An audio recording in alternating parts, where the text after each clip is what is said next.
Hello everyone, this is Prashant. I believe that everyone is safe at your home and I hope everyone is utilizing proper time in this lockdown period. Okay, so today let's start the topic time response of an underdamped second order system. In the previous video we discussed about the type of the system and those classifications are made based on the damping factors. Okay. The first one we have the undamped system where we know that the value of zeta is 0 and underdamped system the value of zeta is less than 1 and critically damped system the value of zeta is equals to 1 and for overdamped system the value of zeta is greater than 1. Okay, so most of the control systems are designed with the value of zeta less than 1 or what we call it as an underdamped system. So for this system we get the response of the second order system like this. This is oscillatory response. Whereas in case of critically damped system the response goes slowly and reaches to final value at omega equals to 1 radians per second. Okay, so here we'll see the time transient response specifications of second order underdamped system. So here you can see the response of the second order system. So the y-axis indicates the output, the response of the system, whereas the x-axis indicates the time period of the system. Okay, the first response in the second order system is delay time. Okay, transient response is the delay time. So delay time is represented as Td. Right here, it is represented as Td. So it is defined as the time required for the response to reach 50% of the final value. Okay, so here you can see the value of the response, the description of the response like this. Okay, it starts from 0 and at certain interval we have the transient response. So after that the response of the system goes constant. Okay, it is equal to the step input. Okay, for this we know that when a step input is applied to the system, we used to get the output C of t. This output depends upon the type of the control signals we have applied. Okay, so here we have applied step input for the second order system. Okay, this is constant.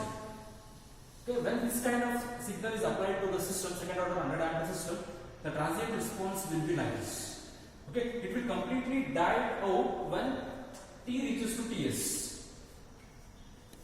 Okay, so first transient response is the delay time. It is represented as Td. It is defined as the time required for the response to reach 0 to 50% of the final value. So here you can see this portion, this time period is the delay time. Okay, so next specification is rise time. Okay, so look at the waveform. The rise time is defined as the time required for the response to reach 0 to 100% of the final value for underdamped system, whereas in case of overdamped system it is 0 to 90%. Okay, so here you can see it increases slowly and reaches to final value at this point, and the time required for the response to reach this time is known as the rise time. Okay, so it is represented as small tr. And third one we have peak time.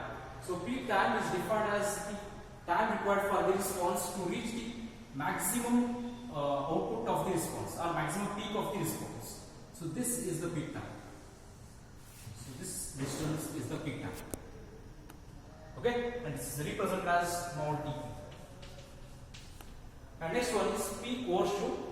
It is also called as the maximum overshoot. So here you can see this much portion of the waveform it is overshooted from the steady state line. Okay, so the time required for the response to overshoot from the steady state line is called as the peak overshoot. So this portion is the peak overshoot. It is considered with respect to the steady state line.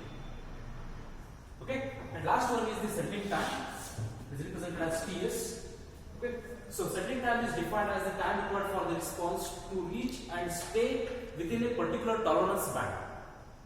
Okay, usually in control system 2 to 5% of tolerance band is considered. Okay, so once you get the information about the transient specifications of the second order system, delay time, rise time, peak overshoot and settling time, so we can derive the expression for the response of the system when step input is applied. Okay, so here you can see I written the equation C of t equals to, it is 1 minus e raised to minus zeta omega into t divided by square root of 1 minus zeta square into sine of omega dt plus phi. Okay, so this equation indicates the response of the system when unit step input is applied. Okay, so here omega d indicates the damped natural frequency and zeta indicates the damping ratio of the second order system.